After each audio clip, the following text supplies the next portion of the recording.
Well, hello, everyone, and welcome to another episode of Healthy Rebel Speaks Out. And I am so excited today because this is honestly one of my favorite topics for the last probably 40 years.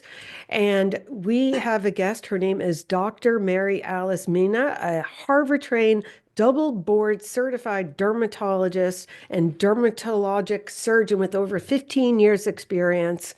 And it really is her goal to really blend the cutting end science with a holistic approach to wellness. And she is also the host of her own podcast, the Skin Real Podcast. And welcome to the podcast, Dr. Mina. Glad to have you. And I would just love to hear a bit about, how you got into this and got so passionate about it. Yeah, well, thank you so much for having me. I love your podcast. Love the name of your podcast. I guess I'm a skin healthy rebel, if you will. But I feel like everyone loves talking about skin, or at least everyone I meet. And I'm a dermatologist, so obviously I like skin, and I love the visual aspect of it. I love being able to just look at something, know what's going on. And the skin, people forget it's not just your face; it's a whole organ system and it tells a story. It actually reflects our overall health.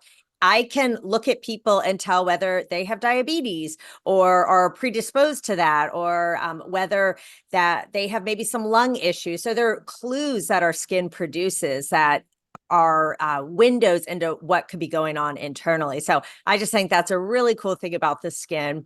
And I practiced dermatology in Atlanta, Georgia, but I guess it was around when I was turning 40 and a lot of my friends were turning 40.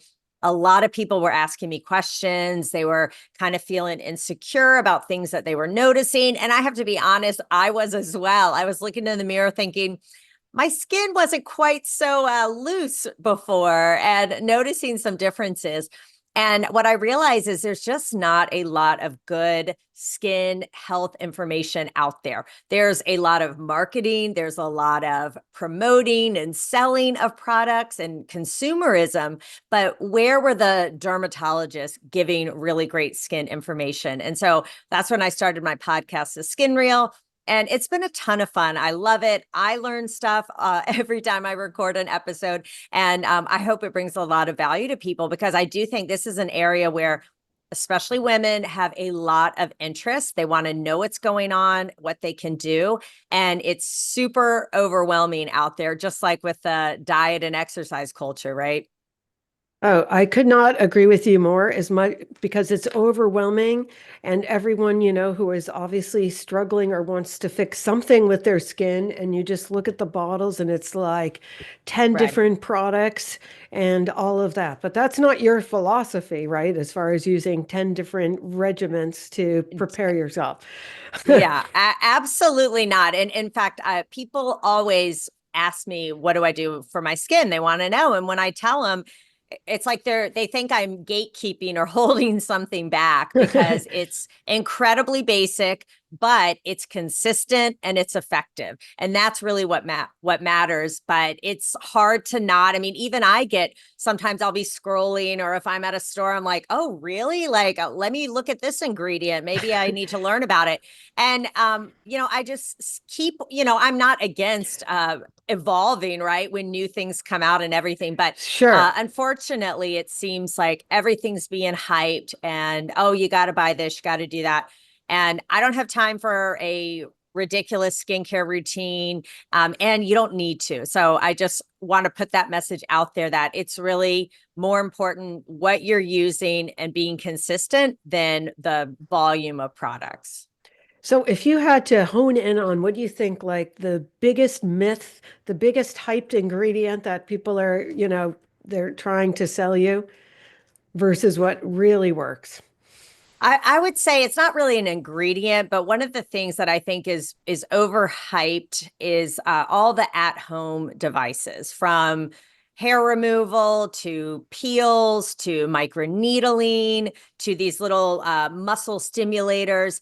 I think they're a lot of money and for the most part really don't bring results and are disappointing. So I think that's that's something where I would say, don't waste your money on that kind of stuff. If you really want this result, go see a professional and get it done the right way. I think in the long run, you're probably going to save money and you definitely will get better results. So I think a lot of these at home, it sounds tempting. It sounds like it's, easier, but in the long run, I just don't think those products work. They're expensive. And, a lot of time they're really not regulated. So these claims that they're making, they can really just say what they want. Really? So you don't think any of those laser masks are worth the money at all? Well, so I would say that might be one exception. We do know LED light therapy can be beneficial and helpful. Certainly, in office ones are stronger and potentially, well, I would say more effective. I do like LED face mask, and certainly I don't personally use one, and I'll tell you why. But if you were interested in doing that, that'd probably be the one exception that I think does have some benefit. The issue with it is you need to make sure you're using a mask that has the right wavelength, that has enough power, that there are enough lights that really cover the surface. You don't just want, 5 lights on a whole face mask, and you have to use it every single day for, 5 to 10 minutes. You really have to be consistent with it. And for me, I just don't think the results are enough for me to commit to that. But for some people, that could be an option. But I would say, other than that, and again, it's like, which LED mask is the best? How do you know you're getting a good one? There's such a wide range. So you just have to be careful. Gotcha. What do you think about peptides? So I think peptides are interesting and potentially have a role. The problem with a lot of the peptides that are in topical creams is that peptides are just too big a molecule to get in through our stratum corneum, our skin barrier. Our skin is meant to be a shield to keep bad things out, to keep things in, hydration in. And so it does a pretty good job of that. And so large things cannot necessarily get inward, get inside. So I think sometimes these products, they can almost claim whatever they want because they're cosmetics, they're not drugs. And I think a lot of times it's just an Mm. expensive moisturizer. So again, you just have to be Oh boy. cautious with those. Yeah. No, it's So scary. It's I like don't use that's them. like, oh, interesting. No, it's just like supplements which are not Yeah. regulated. So it's like the Yep. Wild West out there. Yeah. And so okay, so if someone comes to you, what is the basic top things you would tell them to do? I know sunscreen.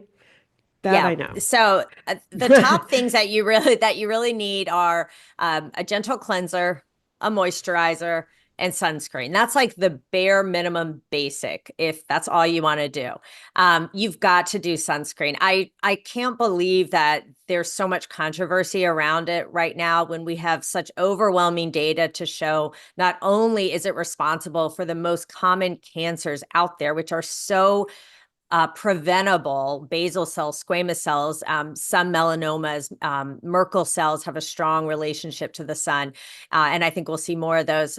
Um, but even if you're like, I'm not going to get skin cancer, I'm going to be fine, it's going to age your skin. So if you do nothing else except sun protect, which sunscreen is one way, but also wear hats. I like to wear, like, throw on like a shawl so my shoulders and chest and everything are protected if I'm going to be outside for extended periods of time. But you've got to use sunscreen. If you're not using sunscreen, don't even listen to the rest of this podcast because you're going to just be wasting your time and money.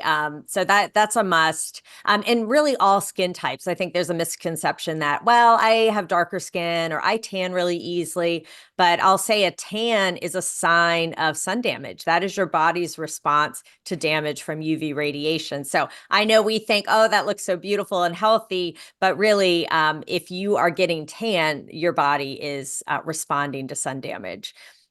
So beyond, I probably most of your listeners though want to have a few extras, and I do too, right? Like, I'm not so basic that I don't want to look good and feel good. I would say throw in a vitamin C serum in the morning. That can be a great option, especially if you suffer from hyperpigmentation. But I also think it pairs just really well because it's an antioxidant with sunscreen. So you can do a vitamin C serum in the morning. And then I love, love, love retinols and retinoids. So I think using that at night and sunscreen, the combination of those two is like the best anti-aging routine you can have. And so I'm a big proponent of those things. And really, that's really my routine. I would say the only thing I do differently now in 2025 is I am using an exosome serum, which is something new that I do believe in. I'm very excited about exosomes. But again, just like with the other stuff we were talking about, it's kind of like supplements, right? You need to make sure there's a lot of it's really kind of unregulated at this point. People can say whatever they want. Again, it's not a drug.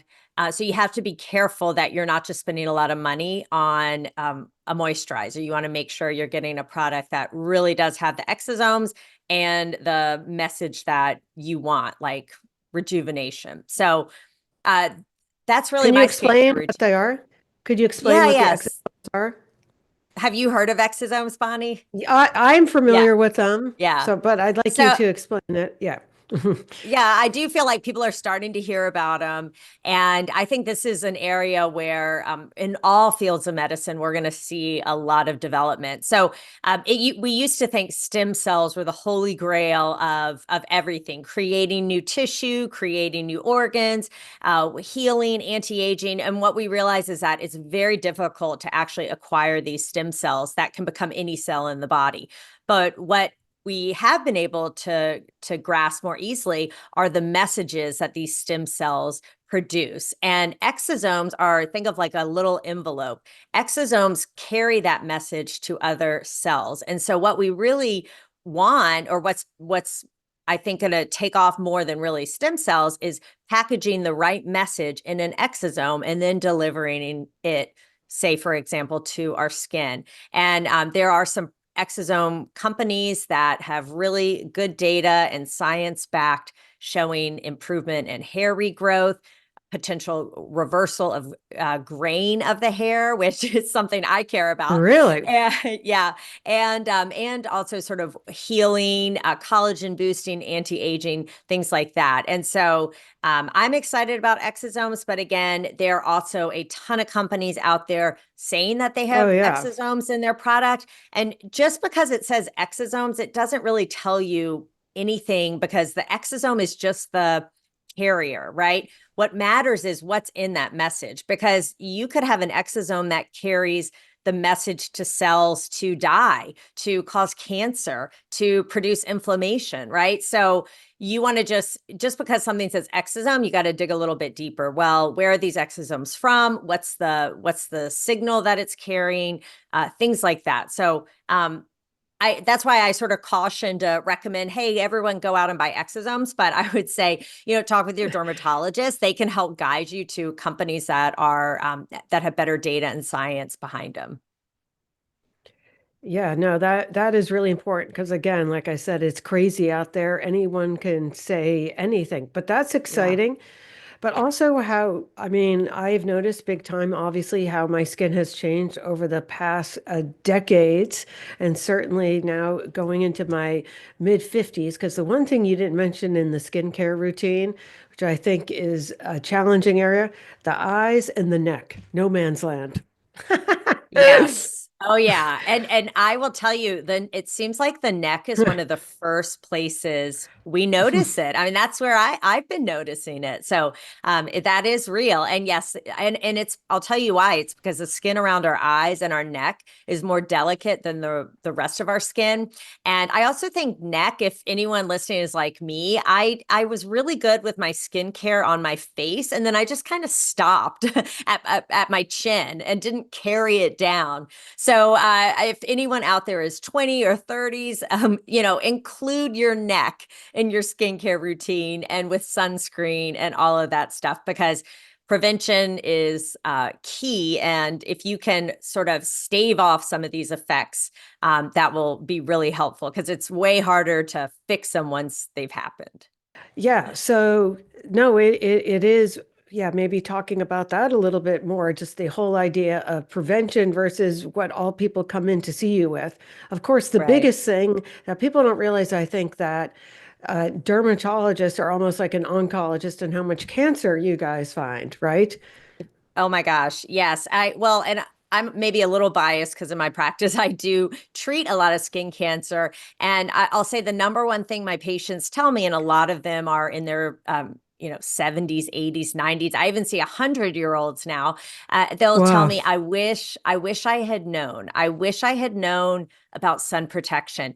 And they'll say, back in my day, we were just, sent outside and told not to come baby. home until right until the street lamps are on, the street lights were on, and shirtless, no sunscreen, thought it was good to have a tan, that was healthy, that was a sign of vitality. So I feel for my patients when a lot of the sun damage is already done because they sometimes feel helpless. Like, well, is there any point in trying now? And there are things we can do. There are even laser treatments that can help, chemical peels, things like that. But it's significantly harder to undo the damage than to just prevent it in the first place. So that's why I really, when I see like 20 and 30-year-olds saying they don't wear sunscreen or going to tanning beds, or I'll also say just not taking care of their bodies, because that's something we haven't even touched on, is that skincare is more than just the topical stuff you put on. It's actually starts with what you eat, your sleep, your stress, all of that affects your skin as well. And it's so much easier to prevent than to try to reverse. Well, I'm very glad you recognize that. As I mentioned to you before we started recording, when I was a teenager, I struggled horribly with acne, and the dermatologists at that time, they had no idea about the connection with diet. And, they would tell you salt, no, too much salt. Really? Yeah. And Yeah. and so I didn't have a significant improvement until I actually went on an anti-inflammatory diet. And it's life altering. And I work with a lot of people with gut issues, and Mhm. it's no question it shows up on the skin. Oh, yeah. And that's an area I'm excited about because I think really what we know about our overall health, longevity, there's just so much interest in it. And we're realizing all these organs, they're interconnected. They're not just, well, I Yes. just treat this, I do that. All of it's interconnected. And there's a very strong connection between our gut and our skin and our brain. And so it's important to know how diet and our internal health that is going to show up on your skin. So very important connection there. And yeah, something a lot of people don't realize. And what I know you talk about in your book is how it's so hard in our culture, even when you want to make good choices with food, right? It's hard. And I would say same thing with skin. Like even if you want to make good choices with your skin, we're bombarded with so much noise. It's hard to know what to believe. Oh, absolutely. But I think you can see it in real time, right? I Yeah. mean, what you're doing. And I always like to share with people that skin is your largest organ covering your body, and Yeah. it's also the organ of detoxification. So if you're not able to take care of your skin, I mean, this can infect your other detox organs, your lungs, your liver, kidneys, all of that. I don't think people realize this big connection and Yeah. sweating and all of that. And I do think about, like you were talking about the older people and how when they lose that protection, when their skin becomes so thin. And is there Yeah. anything? Okay, so as someone, you in your 40s, me in my 50s, is there anything we can do? So, Yeah, other than, oh, again, well, first of all, your skin looks amazing, so oh, thank keep you. doing what you're doing. Oh, But I do. I have to tell you what I've been doing. See if you like this. yeah, Estrogen on the skin. yes, and And that I'm glad you brought that up. I want to put You, it everywhere now. I'm yeah, serious. like Yeah. take a shower in it. Yeah, so Oh, yeah. um, It's amazing. it seems like women have, I mean, we know the benefits of using estrogen cream, vaginal estrogen cream in the genital areas, how it's so helpful. It helps plump the skin, helps with dryness, helps prevent infections, which can then go on to be septic and cause a lot of harm to people. And I think women, were also dabbing it on their faces probably for decades, and now it's become more mainstream, because I think most women probably don't really want to apply a cream that says vaginal cream on their face. So now, like, companies are making, just for the face, so that maybe you're not afraid to put it out on your bathroom counter. But yes, it's a great choice if you are menopausal, postmenopausal, and of course, dryness is a big, big problem. Our skin has so many estrogen receptors. So yes, it makes sense. We need more definitive data showing its benefits in the skin. I'll say that. But what we're seeing is that women love it, that it's helpful. It's very safe. We know that it's not absorbed through the bloodstream, even when used on the mucosal skin of the vagina. So using it on the keratinized skin of our face would be even less likely to be. So, there really aren't reports of it worsening melasma. Well, actually, I'm sorry, let me repeat that. There have been just some anecdotal reports that it may worsen melasma, but again, nothing, really. The side effects are really minimal. So I'm glad you mentioned that. It's a great option for women experiencing dry skin, and keep rubbing it on. Well, fantastic. So again, about us aging, Yeah, and of course, like some of the changes, we know that, collagen naturally declines, our ability yeah, to hold moisture, the thickness of our skin, yeah. the loss of all the fat. Okay, I know that this sounds sad. Okay, but the point is, what are some things we can do to kind of slow this Yeah. baby down a little bit? Yeah, absolutely. So I think it starts with your overall health, right? What are you eating? Eating tons of sugar is going to break down your collagen. So we know that. So that's going to increase collagen breakdown. A lot of sun damage is going to increase collagen breakdown. We know that around menopause and a couple years after, you can have this huge drop in your collagen, like 30%. That is just the reality from going from high estrogen to no estrogen. Potentially being on hormone replacement therapy could help this a little bit, but nothing truly prevents that or reverses it. But what I tell people is get your collagen in the best shape possible, or collagen bank as much as you can before that precipitous drop. So again, taking care of your body inside out. But you can also do procedures. I really love Sculptra. It's a biostimulant that boosts your own collagen in a very natural way. I know a lot of people are sort of afraid of fillers now because they've been sort of overdone. You get that sort of Yes. pillowy chipmunk face. And what I like about Sculptra is that it doesn't do that. It builds your own collagen. So I have patients who will come in once a year, get a vial, and it just helps maintain.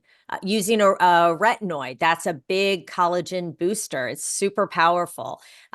Potentially starting exosome therapy can help. And then also lasers. We know that lasers can help. Certain lasers that do resurfacing can help boost collagen, microneedling. So all of these things can be helpful. But if you do all these procedures and devices and eat tons of sugar and smoke and go to the tanning bed, you're not helping yourself at all. So I would say first and foremost, take care of your body, build that muscle, like make your body in the prime shape as early as possible. But if you can do that before menopause, it will really help you, and you won't, I think, go notice such a drastic drop. So what do you think about consuming collagen? I mean, I So feel like the research has been back and forth all over the place, but I am taking yeah, it anyways just for bones and maybe it'll help my skin. I don't know. yeah. So it's plus or minus. There have been some reports that and meta-analyses that show that taking hydrolyzed collagen, especially with vitamin C, can be helpful. I will tell you, I did it and put a scoop in my coffee for probably 6 months. I couldn't tell a difference necessarily, so I stopped doing it. But the collagen supplement also had probiotics in it. So I think it may help. It's pretty affordable. So and if you're also getting probiotics, like why not? You can certainly do it. I think if you're hanging your hat on this sort of solving all your collagen problems, then you might be disappointed, but I have no problem with people doing it. Some people absolutely love it and swear by it.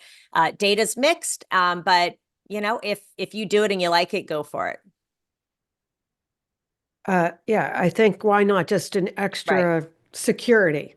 Oh, and the Sure. other thing on the opposite side, I think I always have to mention is exercise. I mean, to me, that's Yeah. like one of the biggest things that helps, right? With circulation in your skin and feeding everything. I mean, Absolutely. like And bring it, boost building your muscles, right? Like you don't want to have, you want to have one of the things to help your skin look good is to have strong muscles underneath. So that does make a difference. yeah, there's all these people now doing the face yoga. I don't know what you think about that, but I don't know. I'm Well, you know not what? doing, I don't have time for that. I don't either. This is what I mean by some of the like at home stuff. Thinking like, oh, this you won't need Botox. I mean, to me, face yoga is actually going to cause more wrinkles, which is why we paralyze muscles Real with Botox, right? Because we want to stop making. interesting. Well, I think anytime you do repetitive movements, like say you kind of always go like this, or you always, grimace, or you're always scowling, anytime you do repetitive movements like that, you have the potential to get etched in lines. So I don't fully understand the premise behind facial yoga. And again, I think if you think that's going to prevent collagen loss and gravity, they're much better ways, in my opinion, to spend your time and your money and efforts. Okay. And then we touched on this a little bit about the skin being the barrier, but so what about the idea of the lotions we put on and the ingredients that they contain and how it gets absorbed into the skin? And what is your stance on that as far as, I mean, organic or the idea that perhaps you shouldn't put anything on your skin that I've heard that you're not going to eat, which is kind of Well, hard to do, but it's hard to do, but you get my. yeah, again, I think this is where there's so much confusion. First of all, I wouldn't rub food on my skin. Food should be eaten. Food should be absorbed in a different way. So just because you would eat it, don't put it on your skin. Please don't. Yeah, I this again, this is sort of the DIY and the misinformation, the whole clean beauty culture, right? It's like a company won't be able to sell any products unless they write clean beauty on their packaging. And what is clean beauty? Well, it's really a marketing term. It doesn't mean anything in regards to safety or what's in the product. There's Sephora clean, there's EWG clean. Like everyone's got a different view. And in my mind, I have a certain view of what clean means to me. So I would say it's been overhyped on these toxic chemicals that are in our beauty products that are making us sick or killing us. We need to have things like preservatives in our skincare products, because if we don't, then these products are going to grow mold and mildew and bacteria. So I think sometimes people think, oh, preservatives and these names we can't pronounce, it must be terrible. But really, we need that because you don't want to be rubbing fungus on your face, right? If we don't have them. And I think there's this tendency to think natural is better. But again, a lot of this is just marketing. Like I love pineapple, I love mango, I love rosemary, but we are seeing such a rise in allergic contact dermatitis, which is a rash to stuff that comes into contact with your skin, because everything has these fragrances, and especially botanical fragrances. They're really not meant to be rubbed on our skin like we're doing. Babies don't need to smell like lavender, right? Like everything seems to have fragrances in them. So I would Uh, say this has been way overblown and overhyped. There have been no studies showing that sunscreen use is harmful, even though we know that some of the ingredients are absorbed in our bloodstream. But it does not show any reports anywhere that this causes harm. Even the whole thing with estrogen. what am I trying to say? Hormone disruptors, things like that. No studies have shown this in humans. So I would just say a lot of this is hype. It's people just trying to promote their own products. And really, I would stick with skincare products that are formulated with dermatologists, that have a lot of science behind them. I've spoken with a lot of my colleagues who have skincare companies, and what I didn't realize is that these companies making these products, they don't even have to necessarily test for whether mold and bacteria and stuff is growing in them. Sometimes they can just slap on a label and sell it with really minimal oversight. So I would be more hesitant about that.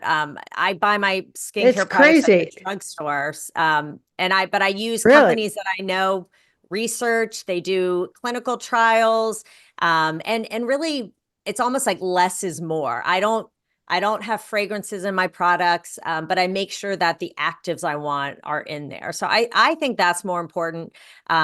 But certainly Good. the media and Instagram and all this will make you think, oh my gosh, using this on your skin is going to cause cancer. Well, no, thank you. This is very opening. It's like, for what I do, the word organic. So there's no, Mhm. and organic is not a perfect term either, but at least it's like Right. something. But what I always suggest, and it sounds like maybe this would also work with the skincare products, is I said, if you can go on the website of the company, that's what I do with supplements, and you can see like certificates of analysis, like what's in Yeah. there, what's not in there, like impurities, mold, like stuff like that. I mean, that's why I'm glad you're here, because it's so complicated, because Oh yeah. there is so much out there, and it's like your head just spins and you just want the quick fix and Yep. all of that stuff. Well, and I think also there's a tendency to, celebrities promoting this, or it's really expensive, so it must be better, right? And it's not true. And what I tell people is, if you're really into clean beauty and the environment and safety, use fewer things, right? Like that to me is really clean beauty. It's like, don't use a lot of stuff and a lot of crap, and just keep it really, really simple. But I wouldn't recommend rubbing an avocado on your face, or eating a lot of carrots or rubbing carrots on your skin is not the same thing as applying a retinol or a retinoid, which, by the way, is natural. That is naturally occurring in our bodies. Just because it doesn't sound very natural, right? It is actually. So I do have a question, because of course we want to do the sunblock, but what is your stance on vitamin D, and how do you handle that? Because obviously, traditionally this is one of the big ways that we used to get it. Yeah. So they've done some studies to show, do people who excuse me, they have done some studies to show that people who routinely use sunscreen and they checked their vitamin D levels, they wanted to know, do they have lower vitamin D levels compared to people who don't routinely wear sunscreen? And what they found was it didn't matter whether they use sunscreen or not. And so I think people think, oh, I need the Really? sun to synthesize vitamin D. And yes, you can synthesize vitamin D in your skin.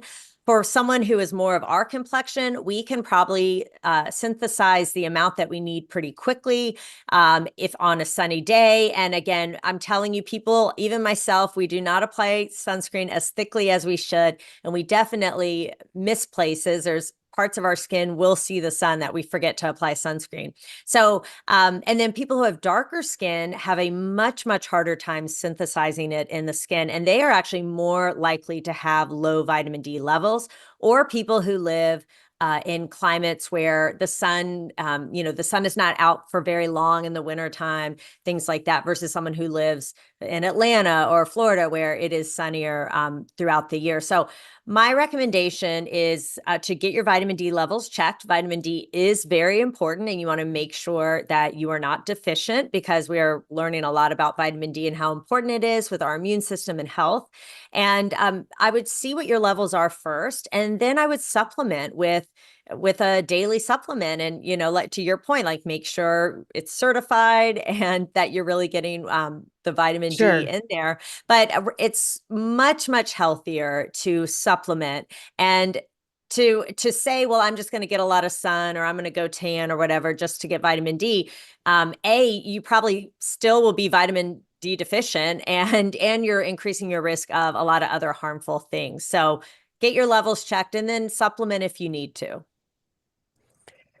Okay, well, this is great information because I have to tell you, there's tons of people saying like the opposite and why we should be in the sun and all of that. I mean, so it is really confusing, but so that is really good to hear. So I'd love to hear. I'm thinking, right now we're recording this at the beginning of 2025. So what do you see as some of like the biggest projections, trends maybe coming up that you're excited about, maybe with skin over the next year?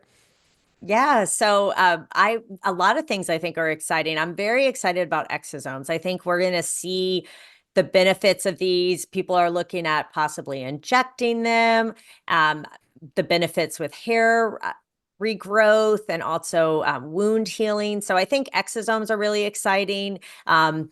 Seen sort of it's sort of the next step after platelet rich plasma, which has PRP. been great. Yeah, exactly. PRP, but that requires your own platelets and everything. So I think exosomes is sort of the next step, especially in, I think we'll see a surge in interest in rejuvenation and regeneration rather than sort of this anti-aging. I'd like to see a more return to natural looking. I think It's we sort of went extreme with things in the last few years. Yeah, with all the fillers. It doesn't seem Yeah. neurotoxins, Botox, for example, that they're really going away anytime soon. But maybe Yeah. these natural alternatives to the fillers are going to be coming in. I Yeah, don't know. I think biostimulants are getting sort of a resurgence in interest as people they like the idea of stimulating their own collagen that feels more natural to a lot of people than putting in hyaluronic acid. I would like to see a more, rather than, I think stamping out every sign of aging, that we learn to kind of embrace things and have a more, healthy approach to aging. Like things are going to change. I can't make someone look like they did when they're 20. And also we shouldn't want that, but I can totally get wanting to look like the best you, feel the best that you can at whatever age that you are. But I think where people start looking bizarre and unnatural is when they become Yes. so hyper fixated on stamping out every wrinkle, every little bit of loose skin, and all of that. And so I'd like to see a shift to more just overall vitality and health, and letting sort of beauty follow that. So I think it's an exciting time to be alive and to be a dermatologist and to be a woman. I think there's also going to be a huge amount of, or I hope, research and studies on menopause, because this is an area we have just neglected. And to be fair, like women really didn't spend this much time in menopause, even 50 years ago. But as we live Sure. longer and longer, like we've got to study this. And women want to be healthy and beautiful and strong during this phase of life as well. Well, you bring up a good point because we're living longer than ever, and women certainly are in the workforce longer than ever. And I mean, to me, the goal is just to always look fantastic for the age you are Right. and looking yourself, but not some sort of, yeah, some bizarre, you know, um, Yeah. blown up Like thing. ageless. Yeah. Where you're like, I don't even know if you're 30 or you're 80. I can't even tell. Yeah. Right. Yeah, no, I agree with that, but I think a lot of things are coming down to, I mean, even just now, like what 50 years old looks like in 2025 Um, compared what it looked like in 1925. It's a yeah. Or total, even right? 1980. 1980. Oh, well, exactly. Right, right. No, 100%. And I think Yeah. I mean, I think middle age is going up and people want to look better, but listen, what you do in the dermatology, I just want to make sure we emphasize this. It is way beyond the aesthetics Yeah. as we touched on, although that is important, of course, but it's really like an organ, just like Yeah. any other organ that we have in our body, and we need to learn how to take care of it. So I think it's going to be exciting Yeah. to see Well, it. I think too, people are realizing how everything kind of works together, and our health system has a lot of issues, right? And we really were focused on more curing things in the past, but now that we're living longer, we need to focus. Sorry, I don't know if that's my beeping. Yeah, I Sorry. think it's on Uh, your side. it No, was on that's my okay. side. It's a weather alert for tomorrow. Um, what was I saying? Oh, It's going to snow there in Atlanta. I know that because my yes, daughter's there. that's right. Yeah, for tomorrow, everyone's freaking out. But no, I think we're seeing this interest in prevention and health span, right? We don't want to just live Yes. longer and not in good health. And I think people fixate on how they look because sometimes that's the first thing that they notice before they notice their high blood pressure or their hemoglobin A1C has gone up, right? Like you can visually see the changes when you look in the mirror. So I think that's why it sometimes seems to start there, but it goes so much more beyond that. So thanks for bringing that up. Oh, yeah. No, I think it's huge, but I always say, like, I mean, people might come to me because they're upset with having belly fat, but the bottom line is that is a sign, just like what's going on the skin, of a systematic metabolic dysfunction going on here. But if this is what motivates people to take ownership and take care of themselves, then I say, okay. Absolutely. Absolutely. So terrific. I don't know if you have anything that we missed, that any topic at all we missed that you want to share. Gosh. Well, I think it was pretty exhaustive and complete. So I would just say if people want to get more skin health information from an actual dermatologist, I know it's hard to get in to see us. I know there's not enough of us, but you definitely check out my podcast, The Skin Real. And in this day and age, I have to spell real is REAL, not Oh, REE. real. Oh, That's right. funny. That's right. Okay. So do The you Skin Real. offer virtual by any chance? Do you offer I virtual? do not. I do not. But if you're in the Atlanta area, that's where I practice, and I just give a lot of information away on the podcast. And if anyone is sort of wondering where they fall on what's their skincare style, I have a fun quiz that you can check out at theskinreal.com/style. Yeah, well, I will put this all in the show notes so that people can have access and get more information. And I've watched your podcast, and it's great information. And like I said, I love this stuff. I think it's really important. So I think we discussed everything. So thank you so much. Thank And you. okay, terrific.